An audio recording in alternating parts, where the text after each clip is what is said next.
مهم. من خلال هذا السؤال هنفهم هو السيناريو ده بيتكتب لمين؟ للمخرج، لكل الناس، مين كل الناس؟ صناع العمل. انت حضرت فعارف. ممثلين طبيعي. للمخرج، المخرج اللي كاتبه. المخرج اللي كاتب. طبعا، امال ايه؟ امال انا جاي لما يبقى في فيلم، ماشي الفيلم ده الدكتور محسن احمد بيحبه عشان كان هو اهلاوي قوي الدكتور محسن احمد. فكل الناس كانت فاكره الزمهلاويه يعني فيلم زملكاوي.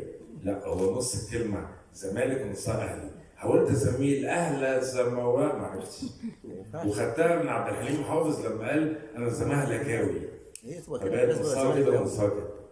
طالما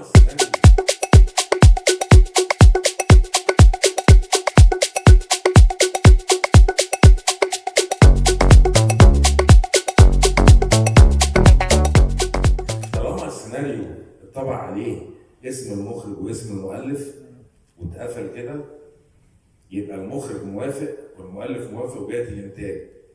ده جواب شديد التفاصيل بيروح لكل صناع العمل الفني اللي قدام الكاميرا واللي ورا الكاميرا.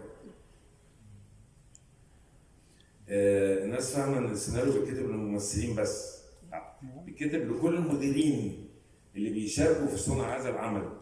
اوعوا تصدقوا ان المخرج ديكتاتور وبتاع والكلام ده خالص. احنا فريق بيصنع عمل فني. السيناريو وانا ما بسحبش ولا حاجه، انا بقول الواقع. السيناريو بيتكتب صفحه كده وصفحه بيضاء. ليه؟ حد يعرف؟ التعديل؟ هوامش يعني ليه؟ عشان يكتب كل واحد يكتب بقى محاسبه على شغله في الناحيه. مين كل واحد؟ يعني اللي هيكتب مدير تصوير، المخرج، اللي هيكتب راكور، اللي هيكتب اكسسوارات. لا مفيش راكور، لسه مفيش راكور. ديكوباج عشان لسه مفيش ديكوباج.